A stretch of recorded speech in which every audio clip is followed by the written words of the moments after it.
Right, so it's 2 p.m. So let's start off the class today. So we're going to resume the session 4 and 3 about the SAM and the sequencing data alignment.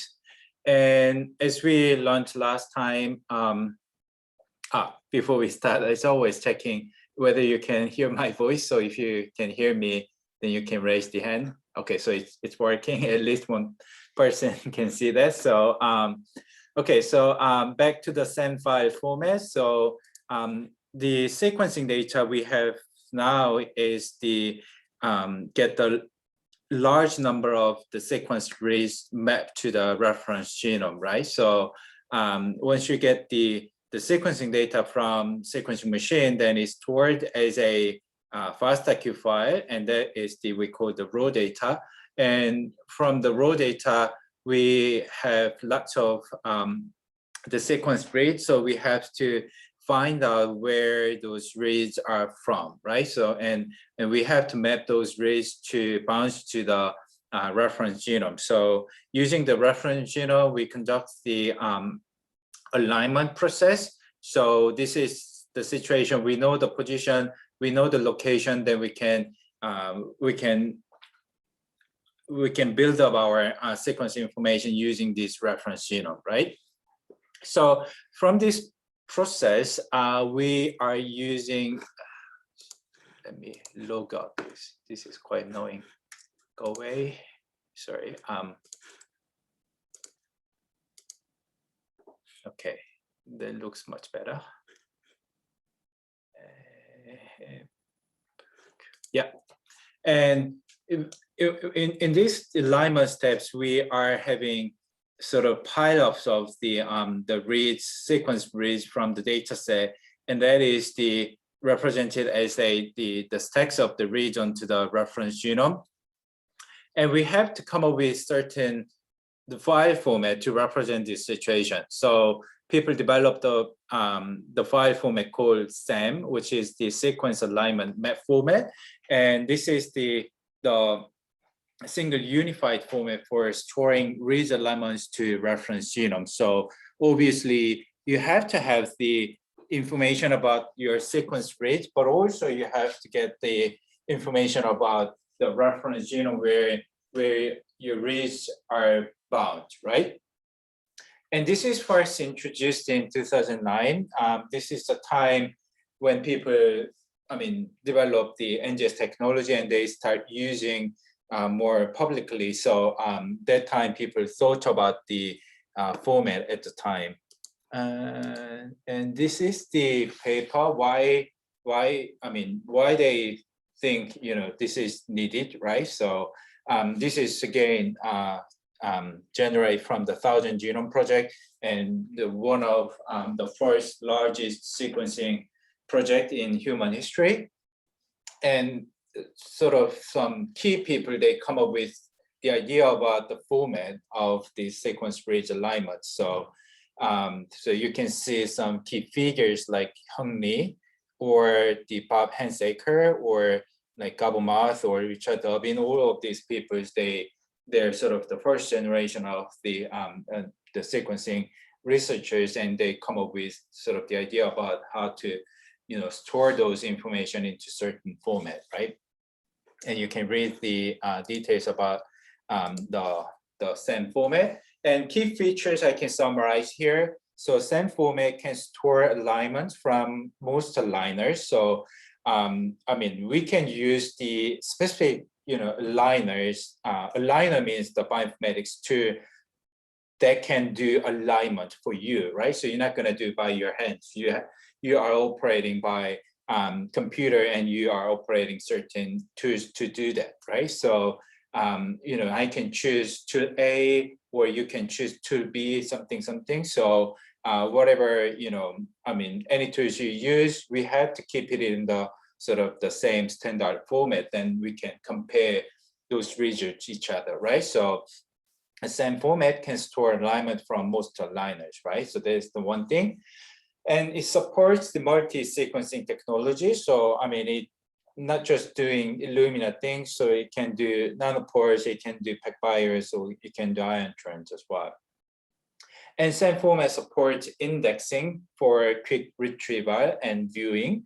So indexing is the situation you have to make sort of the dictionary out of your large data set. Then you can easily find out certain information by your query, right? So indexing is one of the common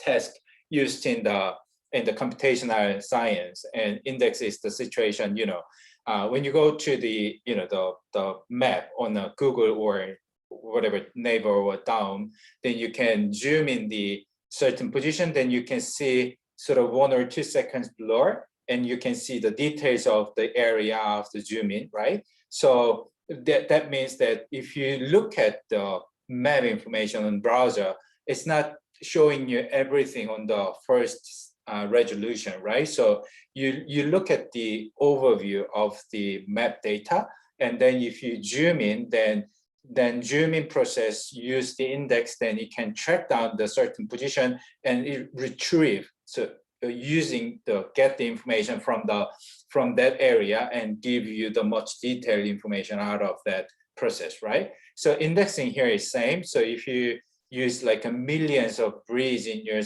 send file from a single person, then if you want to search certain position, then your computer not going to do the search from the first to the end. That is the stupid way, right? So that is the that takes the forever, right? So you are setting some rules to find out certain area. In that case, you use the technology called indexing, then you can easily access to certain position by that information, right? So we use the index information for the same, and I'll show you how to work in the process, right? And then same format can be compacted in a certain position. So if you do the Illumina sequencing, then it generates around 100 gigabytes per sample. So this is equivalent to about 100 gigabytes in disk space, and it can be stored in a BEM file, or it can be stored in a CRAN file, as we learned before. And which can be grouped into logical groups. So it can be grouped as a lanes, which is on the flow cell, or libraries, the things you prepare in your samples, or you can just group by samples, right? So if you do the sequencing for a certain patient, then you can merge those into the one files, right? And send file is widely supported by variant calling software packages. So if you want to find certain genetic variants from the data set, then you can use the send format as a intermediate process. So if you record the process about the variant calling, we are doing the sequencing, then you get the raw data FASTA-Q, then align the reads, and aligned reads stored in a send format, then you can find the variants out of that send files, right? Okay, so back to here. Okay, and another overview, in the dark ages, or what I meant is, in old days, before the 2009, sequence aligners use their own alpha formats, right? So, let's say tool A use their own format called, let's say, format A, and tool B use their own format as well. So if you want to compare the results between the aligners, there is no way you can do in clever ways, right? So we have to come up with some standard, developing standard, and use that file format to more, the accurate analysis and also sophisticated analysis as well. So 1000 Genome Project, they stick to standardized way, and standards are good because this is sort of the the one-on-one things for the widely used in future days, right?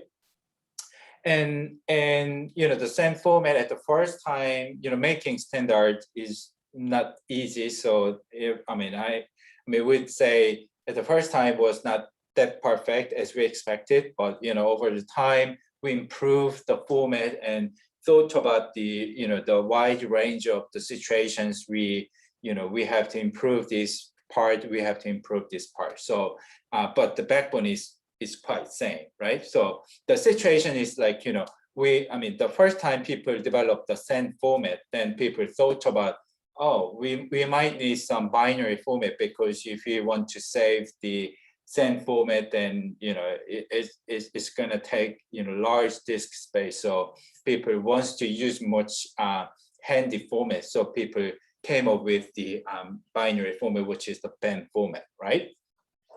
And BEM format is the compressed one, so less disk hungry. So you use less disk space. And also BEM file has much fast indexing technology. And both SEM and BEM format they can use for the single end and paired end. And also, at the point of these days, using the SEM and BEM format is quite simple, and also it's easy to use in a wide range of situations. So I would say learning the format of the SEM and BEM is, you know, one of the basic things you want to understand in bioinformatics field, because, you know, this is such a basic things in our field. So I mean, in other words, SEM and BEM format has quite good standards, so that's why people use widely so far.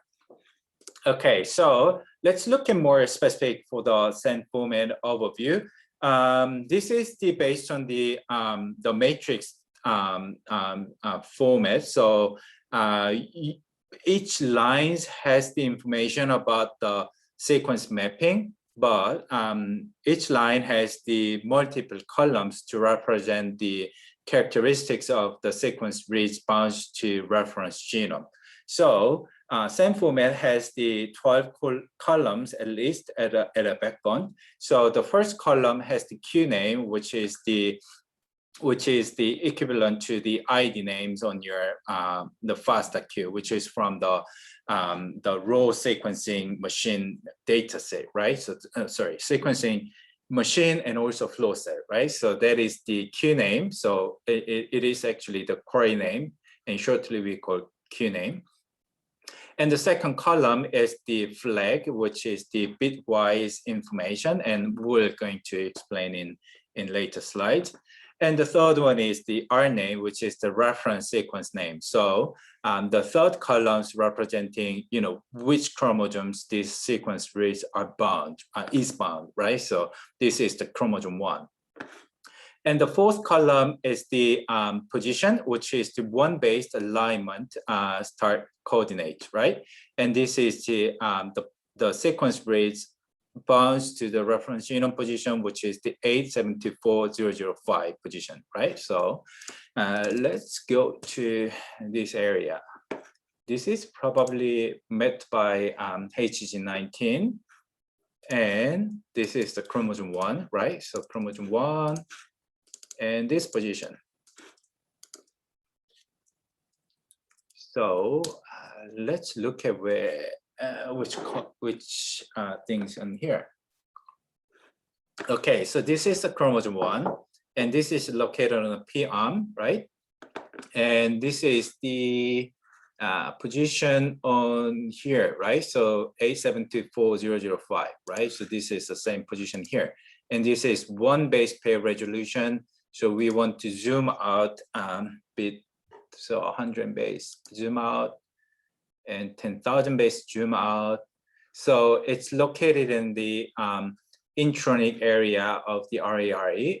So intronic area, how can I know that? This is just the solid lines with the thin, right? So if you zoom out much more, then you will see, this is too much. Okay, so we are start from here, and this is the intronic area between exons, right? So one exon is here, and the other exon is probably somewhere in here. So this is quite long introns between the exons, right? So likewise, we store this.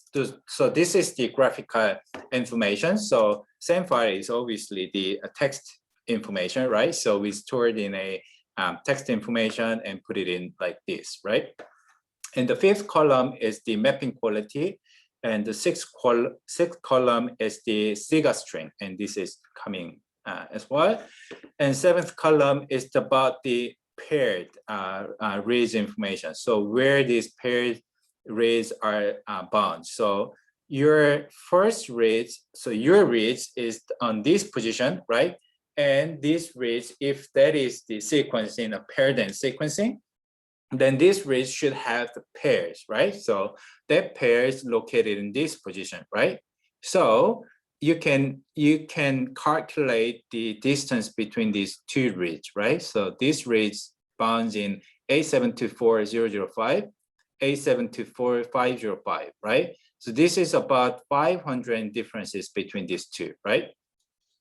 But then the ninth column showing you the insert size, which has to be 500, but it actually including the adapter length. So it is actually the 500 plus 62. So it is the 562 insert size, right? Okay, so what this information means. So if you back to the sequencing here, right? So if you made the sequencing library like this, so you can guess these are from the your DNA sequence, right? So the DNA sequence fragmented from your samples, right? Then you put the adapters at the end of the at the both ends, right? So you basically read the sequence on here and here, right? So if you read just one area, then you call this single end sequencing. But most of the case, you actually use the paired end sequencing. So you read here and you read here. So you basically do the paired end sequencing. So the paired endness, that information stored in this format, and that information stored in this column 7, 8, and 9th, right? And the 10th column is the sequence of the query mates, right? And the 11th position is the quality string for the mate read, right? So about this your pairs read. And the last column is the optional text. So it's different by alignment tools, or it's different by users, right? So if you want to store a certain information in your bank file, then you can record that information into your optional text, right? Okay, so if you look at the information like in here, then you see multiple column information and the one rows, right? So here is the screenshot of the send file, and it has 1, 2, 3, 4, 5 reads, right? So how can I know that this is the 5 reads? Because this is the ID of your sequence reads. This is the same things from your FASTQ file, so you can easily see this is the one read information, right? And the second one is here, and third one is here, and fifth one is here. 1, 2, 3, 4, 5. Yeah, sorry, fifth one is here, right? Okay, so the differences between the FASTQ and send file, now you can see that, right? So FASTQ has the 4 lines for one read because it contains the header, it contains the actual sequence, and it contains the separator, and it contains the qualities, right? So let's back to the FASTQ file here, right? So FASTQ file has the 4 lines represent one sequence read, right? But BEM file is different. BEM file takes only 1 lines for one sequence read, right? But then it has the multiple columns, and also it has the information about the reference genome, because this is the output of the alignment steps, right? So it has the the chromosome position and context as well. Okay, so I want to show you the actual files of the sequence reads. Okay, so this is my finder from my Mac, and this is the one sample VEM file, right? So one sample VEM file takes 60 gigabytes, right? So I chose the sort of the small one for the show off, right? So if you think about that, so these days we do 1,000 people sequencing or 10,000 people, or we are aiming like a millions people for the whole genome sequencing, right? So if you do one person's whole genome sequencing like me or just you, then we are taking about 100 gigabytes per sample, right? So this is just an output data set. So if you're including all the intermediate files between the FASTA-Q and final, the alignment files, we are several, we are 4 or 5 several files, right? So anyway, so we take about 100 gigabytes per sample. So if you think about 10,000 people or million people, so I mean we are requiring large amount of disk space for storing this data set, right? And also using the large computational size as well. So BEM file we cannot see by whatever some the programs from my Mac, right? So how can we see those files? We are using one of the mundane technology, which is the terminal. So you probably, most of the students probably see it the first time this screen, because I mean, all of your computers, but for now, you guys have these backbones, but you're not seeing this one because this is behind your computer graphics. So if you go to terminal or if you go to bash from your computer, then you can see yours as well. But anyway, so if you want to see the files, then we can list the files in our folder. So like in here, oh, sorry. This is my secret place. Okay, so this is the one used, I mean, the similar things as you see in your the finders I just show you, right? So the VEM files has the 58 gigabytes, right? And then the index file we call the BAI, which is the BEM index. So this is the dictionary, sort of the dictionary files I explained before. So if you want to this BEM file, we can normally use the less command to see this.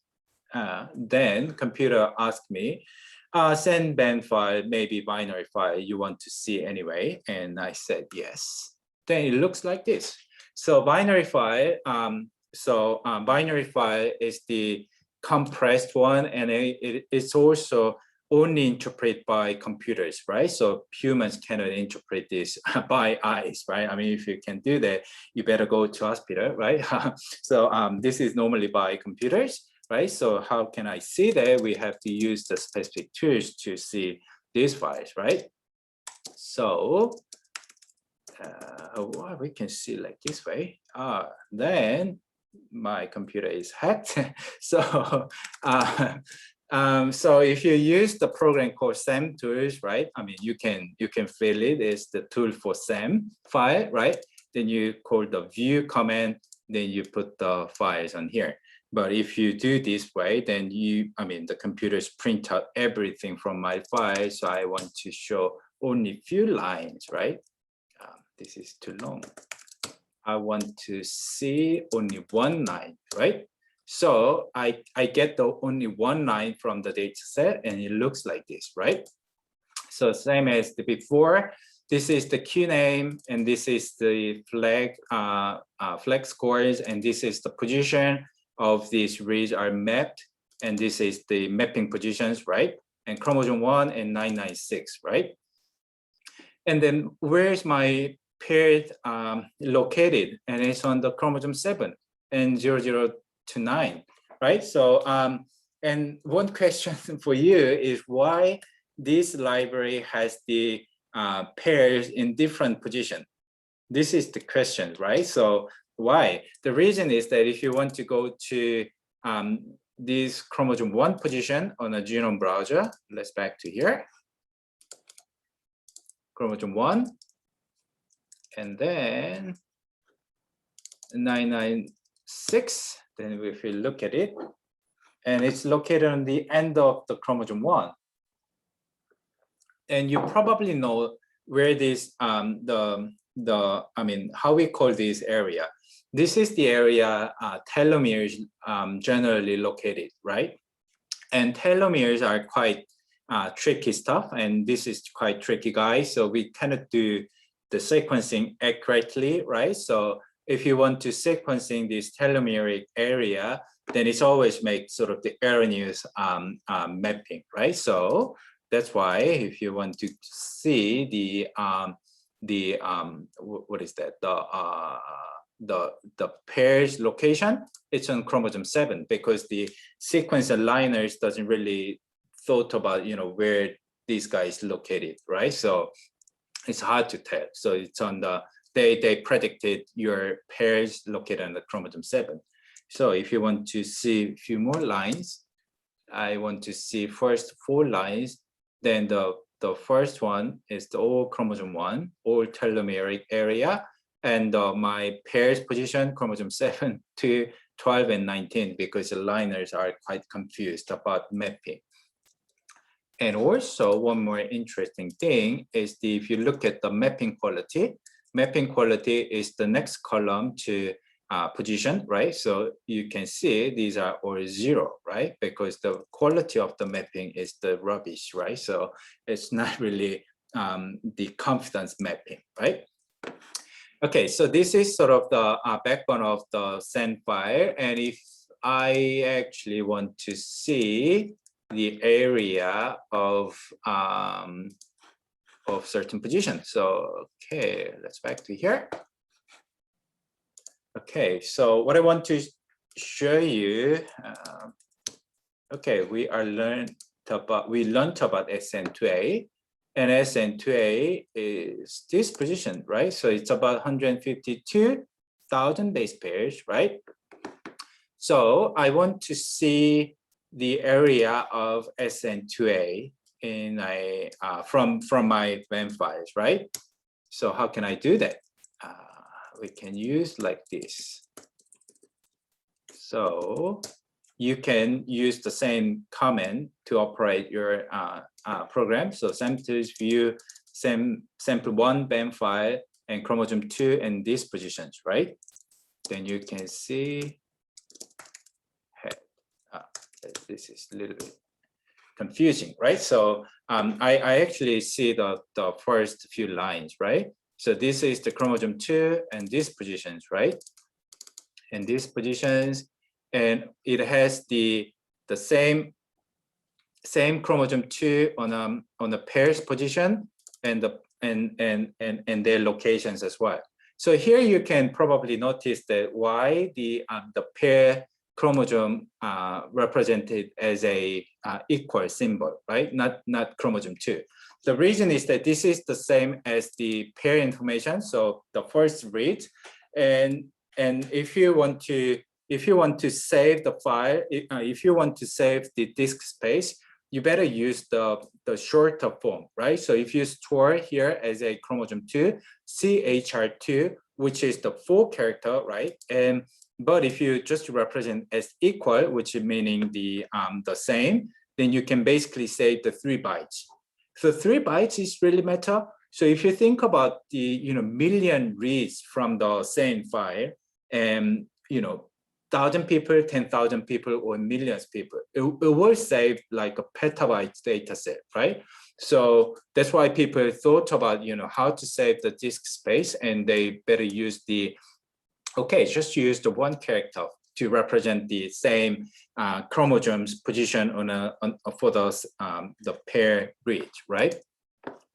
Okay, and also you can easily see how many lines in this SN2A position. So we have lines about 45,000 lines, which is 45 reads from this area. So if you think about the situation, if this sample has the homozygous deletion in an SN2A area, then you can guess how many reads you get from this region. So if the person has the SN2A homozygous deletion, then you're not going to have the reads on this area, because basically the chromosomes are totally gone. So you're not going to see anything from this area, right? If this person has the heterozygous deletion in this position, then your expectation is you get half of the reads from the data set, right? So which is about 20,000 reads. But it's actually depending on the sequencing depth. But anyway, what I want to show you is the amount of data that you get from based on the ploidy, right? Okay. So one thing I emphasize again. So how can we easily find out this position? Because we have the index file, right? So we have this index file. So computer can easily figure out where these positions are located in your disk space, right? So you can easily find out the position. Otherwise, if you want to find out this chromosome 2 by hand or just by very naive searching, then it will take forever, right? Because you have to go from the chromosome 1 to chromosome 2. It will take some minutes or some hours to get into that area, right? So that's why, using the index, it's always better way to do that, right? Okay, so that is the real world examples of the same file. Then back to the slides. Okay, so I want to explain you about the scores, right? So scores representing the confidence and scores representing the quality of your alignment task, right? So if you record the mapping situation about the code and short information in the previous sections, then you can estimate, how many times you can put, edit for your alignments, right? And how can we do the mapping in this situation, and how we can represent whether this alignment process is good or bad, right? So one thing you can do is you can represent as a SIGA string, which is the represent the information about your alignment, right? So if your reference look like this and your sample sequence reads like this, then you can use the alphabet character to represent the sequence in sequence alignment situation. So if your reference and sequence read has the total matching between these two, then you put M, right? And if your sequence read has deletion on this position, then you put D, right? And you can put the numbers, about the number of the activities between these two. So for nucleotides matching between these two, so we call the 4M, and 1D is the one deletion, and 2M is the matching as well, and 2I representing the insertions, right? And 7M, again, the matching. But here is one, devil's details here. So if you look at the mismatch between these two, we just put the matching, right? The reason is that mismatch can be, the variant, right? So variance is the real information from the sample. So we allow the mismatch to the SIGA string representation, right? So SIGA string is more articulate on the deletion situation or the clipping situation. So clipping is something you might want to learn. So clipping has the situation you have total unmatch between the sequence. So this is a little bit nonsense to you, because here is the mismatch is the tolerate between here. but the clipping is not tolerated in this situation. So difference is here. So the clipping situation has more than one character, right? So if you have the multiple sequence mismatch, then you will put the clipping, right? So clipping can be soft or hard, right? So soft clipping has, you know, the small number of the mismatch between the sequence, then you put the soft clipping. But hard clipping, if you have more and more, then you put the H on these positions, then hard clipping can, you know, go up to like a 10 base pairs or 20 base pairs or more than that, right?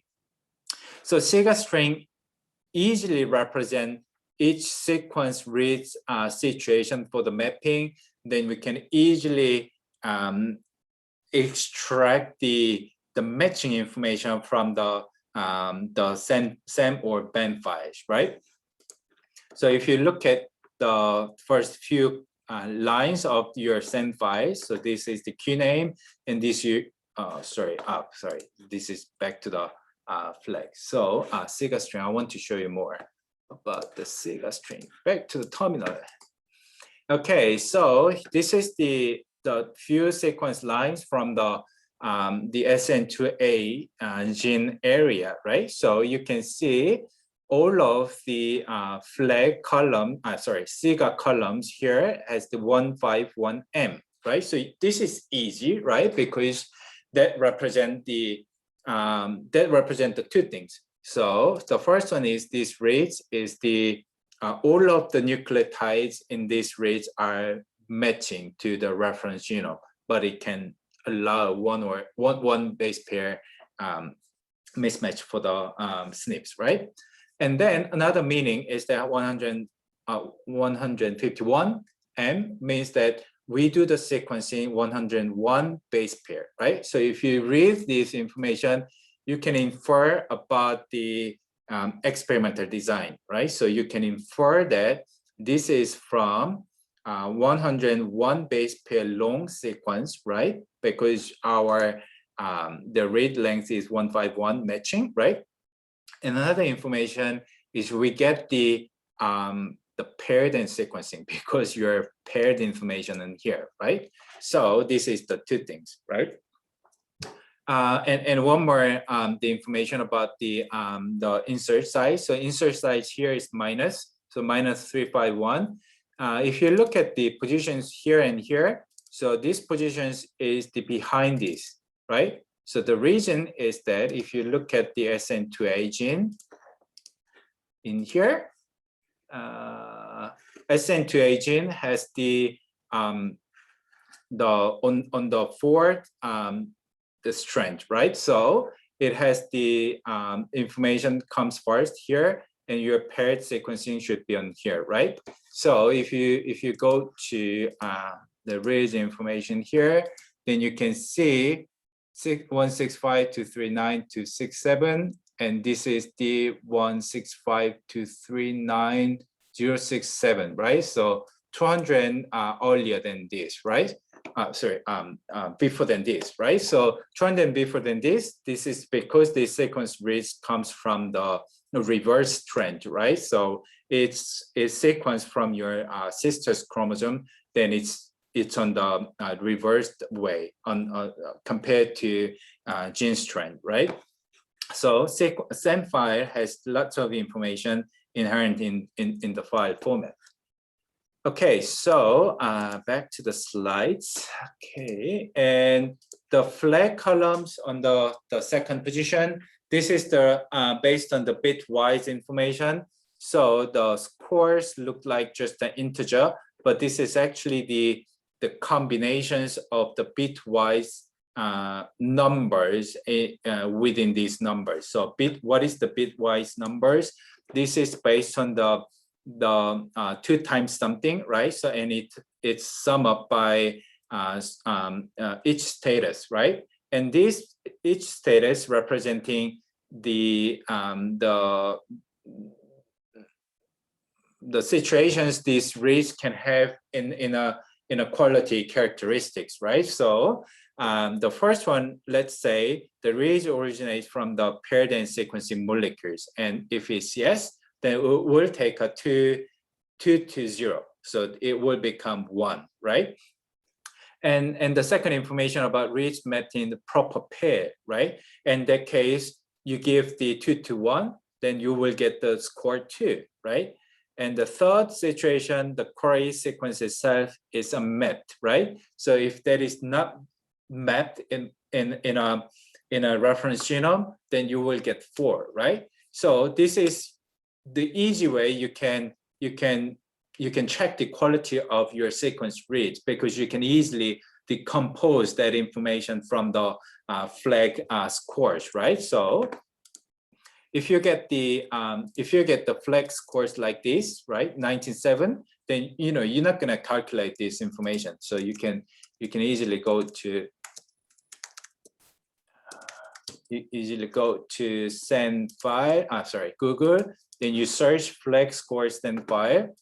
Then you put the numbers here, right? So send flag 97. Then click the explain. Then you will see, how the sequence reads are, evaluate in terms of their quality information, right? But you're not going to do these things every time, right? So you normally take this one into the SEM file. Then you can the SEM tools. Then you can easily sort out that information from your computer. So, for instance, if you go to terminal, then SEM tools can do this. You can easily say, I want to see the reads containing the flag, which is the 4, right? Then you can do like in here, right? So any reads that can have the 4 in their flag score, then you can extract that information from your computer. So why this is needed? So if you get the alignment from your sequencing, then you want to find out the reads which are not mapped to the reference genome. So let's say reads are mapped, which is the flag scores is 4, right? So if you want to see all of the reads from your sequencing data set, then you can easily use this flag information, put it into the SEM tools, then you can easily explorate your data set from the quality point, right? So that's the beauty of using the SEM format. And you can, if you're interested in the field of the genomics, then SEM and BEM is your friends. And you will get to the point easily, because this is quite tidy systems. Everyone can reproduce the workflow. Okay, so this is about the SEM format. So we are finishing at the alignment information. So once we get the alignment, so we are now trying to do the calling the variance. So you actually want to see how we find the genetic mutation from the person, right? So we are continuing on the data modalities 2, and we are learning about the process of the variant calling. So variant calling is the process we find the genetic variants from the sequencing data set.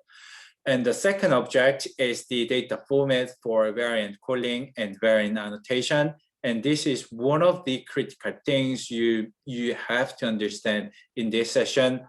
And also third one is we are going to overview the large scale variant analysis.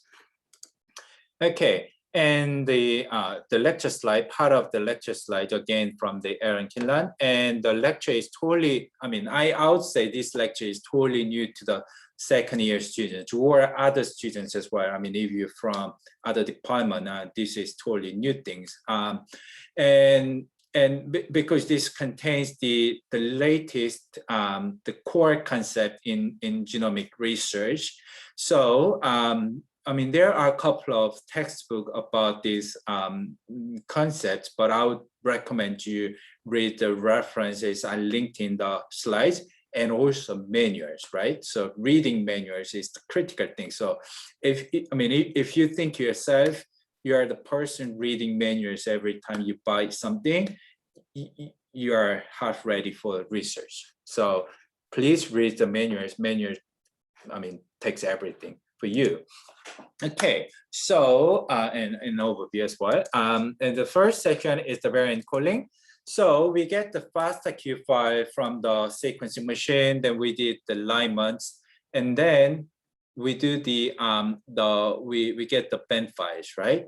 Then once we get the BEM files, we detect the variants, which is the whatever SND in there or structural variation, and finding the genetic mutations, detecting genetic mutation, genetic variants. All of this process we collectively call calling variants or variant calls, right? And once you get the variants, we store those information into the VCF file, right? Okay, so let's look at the situation. You get the heterozygous variants from the person. So this is your sample, right? Sample's chromosome. If you zoom in this position, then you see the mutation on this trend. So this trend from her or his mother and father, sorry, and mother has the reference sequence, right? Wild type alleles, right? So alternative allele or variant alleles comes from father, right? So we can clearly see this is the heterozygous variant, right? And if you do the sequencing, then you get the one allele should be alternative, and it comes from the sequencing data set as well. So if you do the, so let's say if you do the sequencing, then you see some portion of your reads from the reference sequence and some portion from the alternative sequence, right? Okay, and let's look at the situation about variant calling, and let's talking about the probability of calling variants, right? So variant calling is the process to identify genotype from a sample, right? So genotype is referred to either reference homozygous, heterozygous, or alternative homozygous. This is the one of the basic things you must understand this entire process, right? So we can separate genotype information into the three classes. One is the reference homozygous, second is heterozygous, and the third one is alternative homozygous, right? Then the reference sequence at chromosome 1 and 1, 2, 3, 4 position is A. I arbitrarily put the examples, right? So chromosome 1 and the position 1, 2, 3 has the reference sequence is A, right? So if you have A on both non-sisters chromosomes, so what that means is if you look at your non-sisters chromosomes, right? So non-sisters chromosomes are from each parent, right? So if you look at the two strands of your chromosomes, where am I?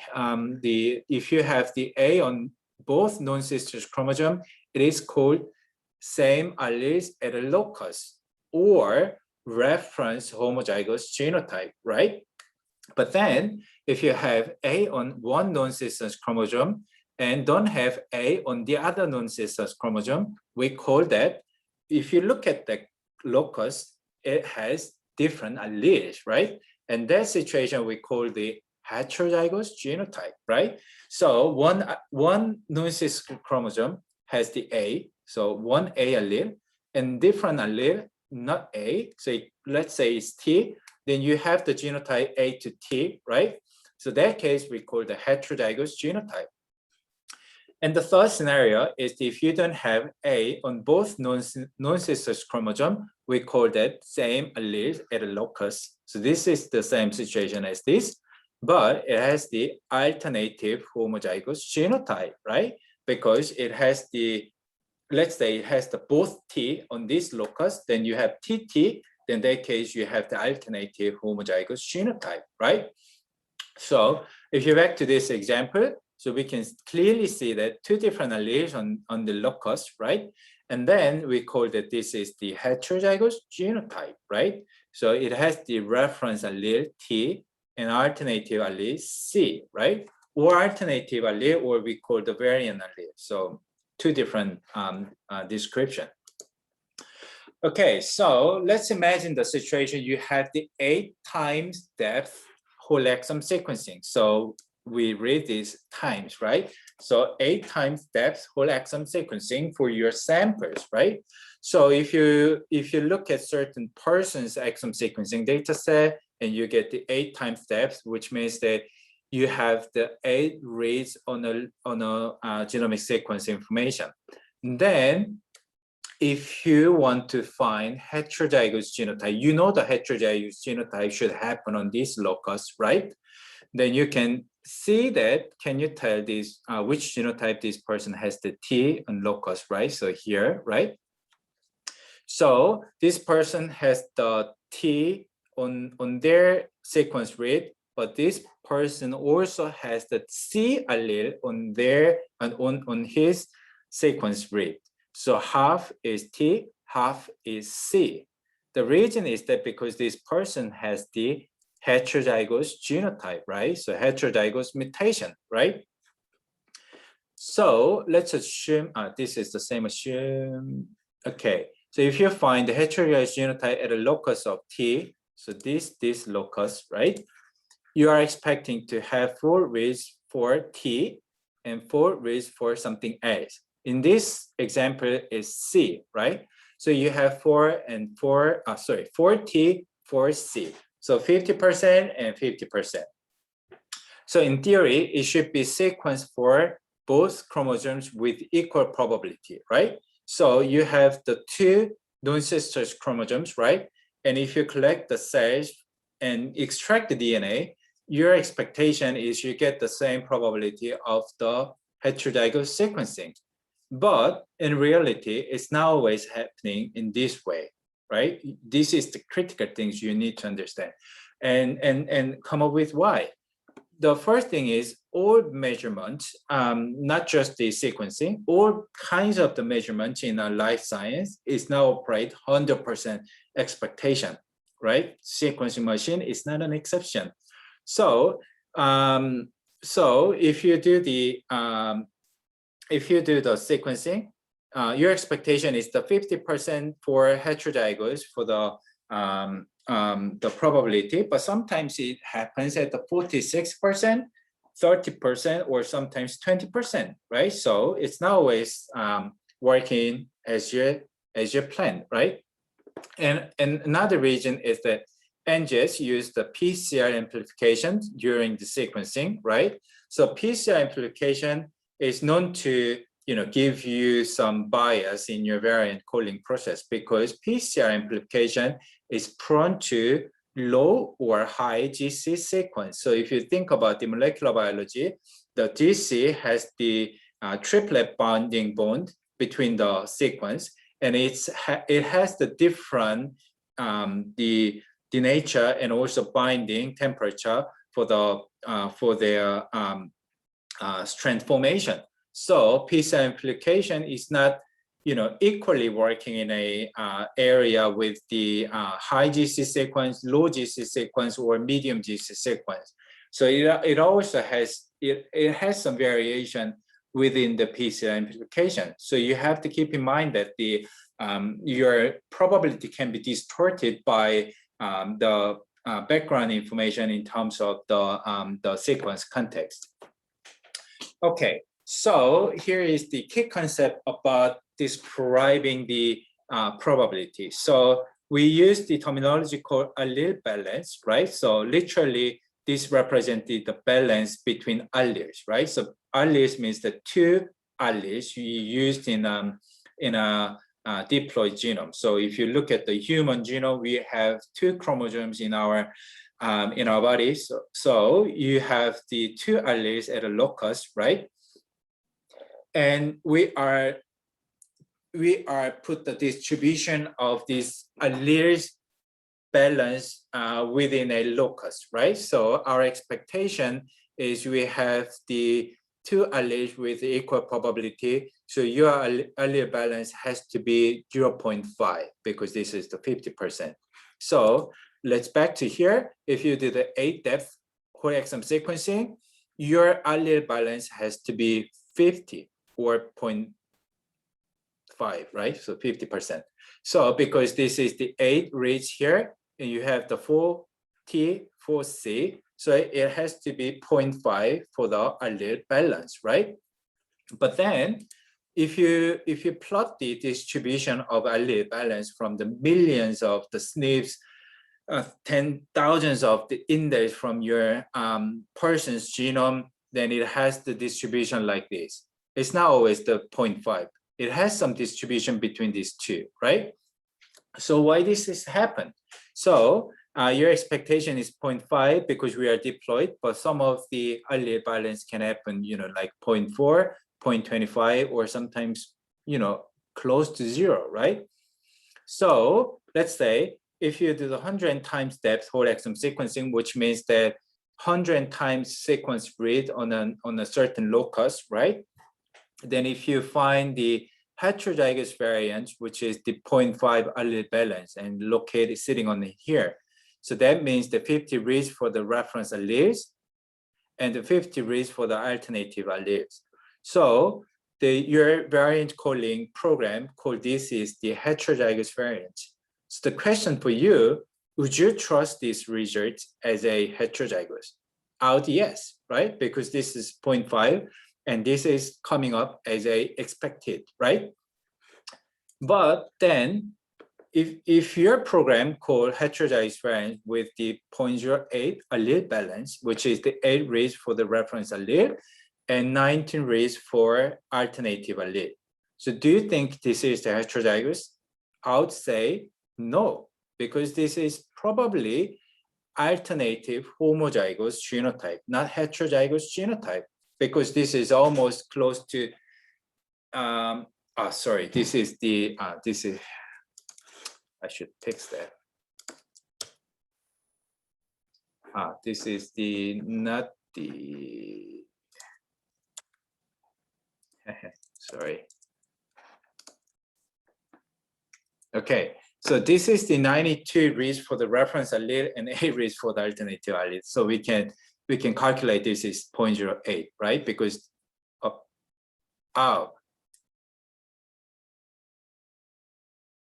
yeah, right. So it's 8 out of 100, right? So this is close to 0. So close to 0 has the reference homozygous allele, right? Okay, so I would say this is the reference homozygous allele, not the heterozygous genotype. Then the complication coming from like this situation. So you get the heterozygous variant, but that variant is the 0.4 allele balance, right? So 40 reads from the reference allele and 60 reads from alternative allele. So would you trust this is a heterozygous? Yes or not, right? So, I mean, 40 is close to 50, but, I mean, it could be, 40 reads probably from the, the wrong background, right? So it could be a reference homozygous, right? So this is always, coming to the questions about, statistics, right? So we are moving on to statistics. Okay, so the easiest way we can distinguish the how good your variant calling is, we are using the distribution called binomial, right? So binomial distribution is the situation like, you flip the coin, right? So if you flip the coin, you can get two possibilities. So you get either heads or you get either tail, right? And getting head or getting tail has the equal probability. It has the 50%. So binomial distribution, using this information, we can easily sampling how many times we have to flip the coin, then we can see exact probability from this process, right? So let's imagine that you get the 30 experiments, the tossing coins, then each experiment you toss 5 times, right? And you get the probability of getting tails, right? So tossing 5 coins means that 5 sequence reads, so 5 times whole exome sequencing. Then you are looking 30 different loci, right? Then you get the distribution like this, right? But if you toss the coin in a 30 times, you might have different distribution. You have like this distribution, but sometimes you have this distribution, or sometimes you have this distribution, right? So then you get the 15 tosses in each time. Then you have much tidy way to get the distribution as expected, because you toss more and more, you get more rare distribution out of this process. So binomial distribution expectation is 0.5. So you get more and more. Then your expectation is getting to towards the 50% chance in a distribution. And the 30 times as well, and it gets more and going to the center because of the large number of twins. So this is the same logic for the sequencing situation. So if you do the 5 times whole exome sequencing, or 50 times or 30 times, you get the better result in a large number of sequence reads. So large number of the trials, right? So if you want to get the high confidence sequencing variants from your sequencing data set, that's why we are recommend to use the high depth of the sequencing. So we get at least like a 30 times sequencing to find the variants with the high confidence, right? So if you, I mean, in early days, like, 1,000 genome project, and that time when people do the whole genome sequencing, people do like 2 times sequencing or 4 times sequencing for their depth. But more recently, people want to do research, people use at least like a 30 times depth for the whole genome sequencing, or people use the 50 times depth. Or if you work in a clinic, if you want to diagnose cancer patients, then you have to use like a 1,000 times or 10,000 times for the finding mutations. So high depth sequencing is better, and it always creates the best distribution for the allele balance. Then you can get much accurate genotype information out of the distributions. So one thing you have to keep in mind that the sequence information in a finding mutation like a heterozygous or homozygous, we are based on the diploid. So we are we are the same situation as the binomial distribution, because we get either reference alleles or alternative alleles, because we are based on diploid genome. Then the calculating the distribution of getting certain, the alleles in a sequence read is the situation we get the flip coins, right? So either it's be the the reference allele or alternative allele, then it will give you the exact distribution out of this process. So building a robust distribution from the sequencing data set, the first thing we have to make ensure is getting the high depth from your sequencing machine. Then you can apply your variant calling process, then you can find the high quality variants out of this process. So related to this concept, quality is actually matter in variant calling, because not all of the variants you find in your analysis is not true, right? So we are keep talking about the variant calling, right? So if you get some result from the variant calling, we call the variant calls, right? So variant calls are not 100% same as variants, right? So variance calls are actually the variants identified by your analysis, so by your variant calling process.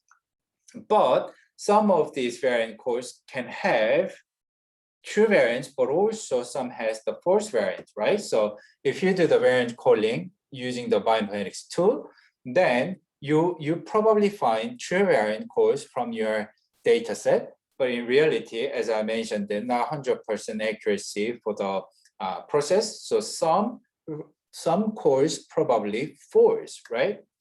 And why these false generate from the data set? The reason is the data quality. Some of the data, some of the reads in the data is the poor quality. So you can introduce bias in your analysis. And poor data can be, defined by various quality matrix. So we are covering that issue in here. Okay, so let's look at the sequence pileup, sequence mapping situation as we see previously. So we have 1, 2, 3, 4, 5, 6, 7 times depth in this position, the locus of T, right? Then you get the heterozygous genotype out of this person. But then the interesting thing is you get the large C here and small c on here. So I arbitrarily put the small c here. This small c representing the Phred quality score 10, right? So Phred score of 10, I mean, this is the thing we learned from the mapping situation. So 1 in 10 times, 1 in 10 has an error in a mapping quality. So 9, out of 10, 9 times are correct and 1 was wrong, right? So and if you look at this reads, and this reads has the quality scores 30, right?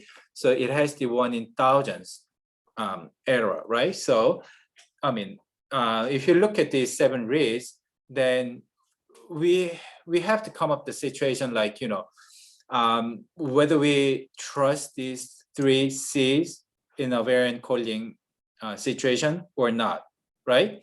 Because this is the 1 in 10, error rate, which is quite high, and we might have to, exclude this C out of your analysis. So we have to exclude this C, 3 C reads, right?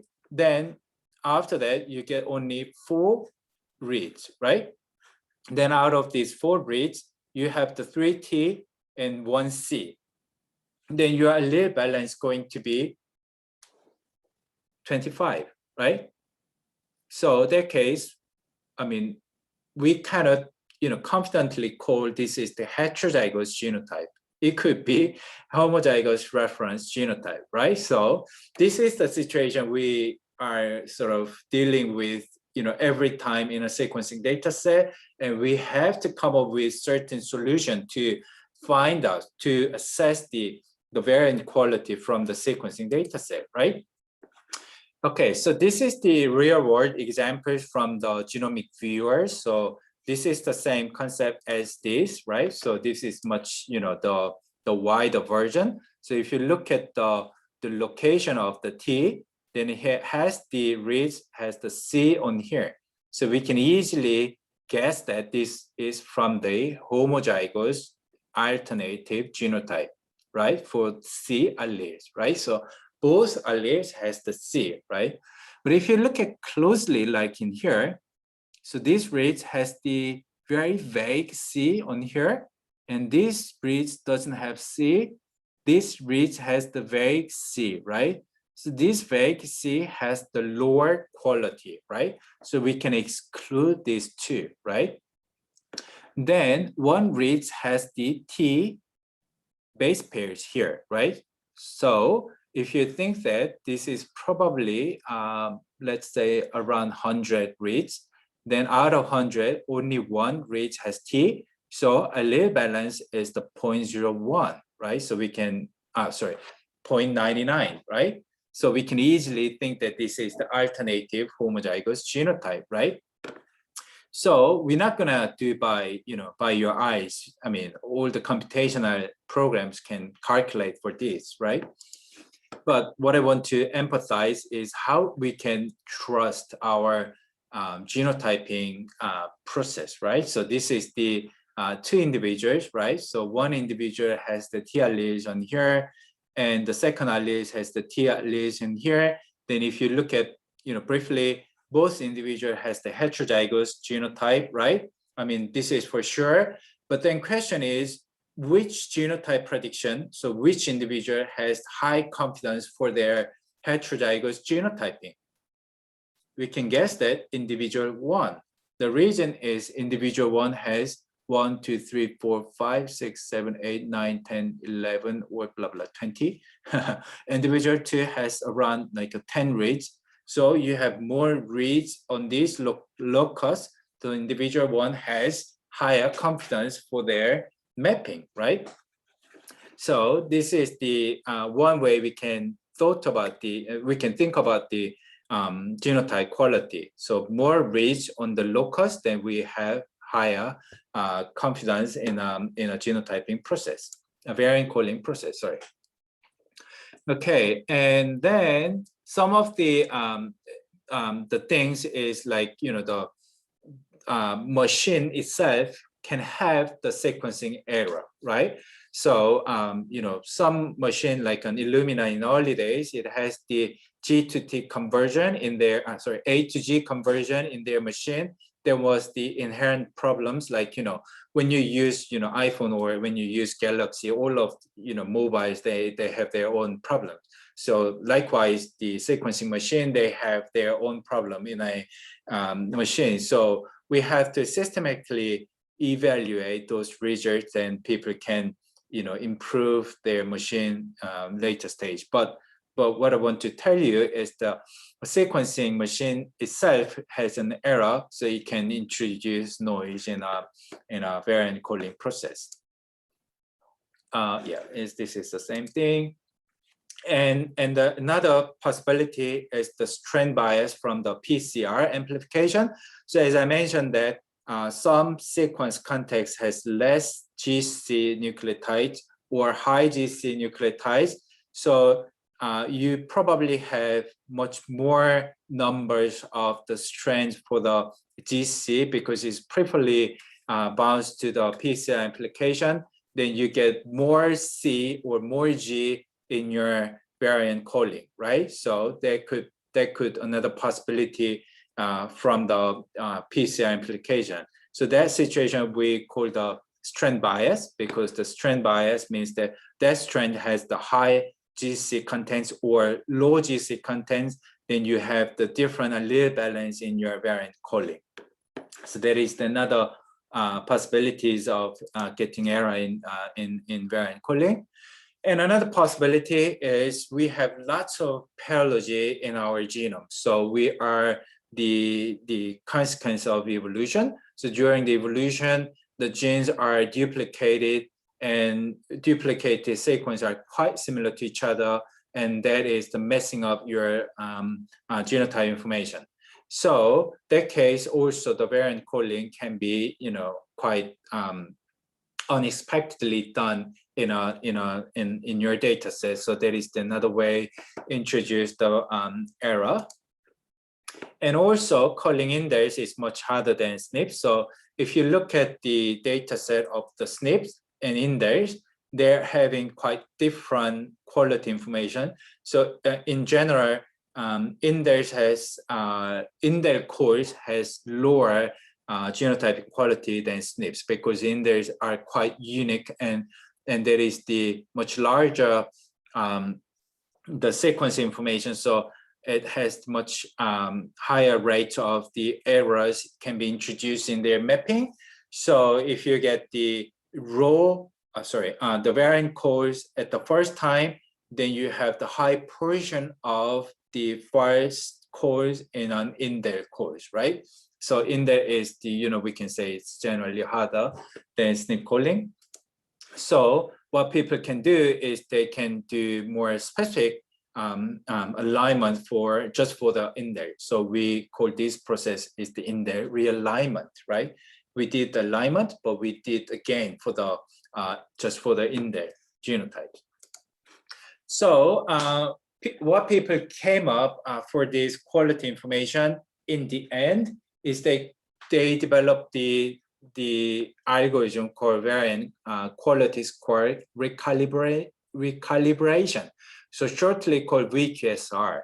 So VQSR is introduced by the bioinformatics team called GATK. So what VQSR do, they prioritize the good cores from your sequencing variants, right? And this is based on the machine learning algorithm. So machine learning algorithm basically using the true and false data set. I probably explain this again for the next class, but shortly I want to explain. Maybe I'll try 2 minutes. So if you go to your Naver emails or if you go to your Gmail, then you sometimes get the spam emails, right? So how email company knows this is the spam email or non-spam emails, right? Because they know some patterns of the spam emails, right? So they can set up the classifier whether this is the spam emails or not, right? So VKSI is the same situation for the variant calls. So it set up the good variants and bad variants, right? So how can you know about the good variants? We are building the prediction model based on the real variance. Real variance is from the common variance because the common variance, everyone has it. So we can say that this variance should exist in a real population, right? So we can say this is the real variance and VKSR machine learning model developing the prediction out of these common variant characteristics, right?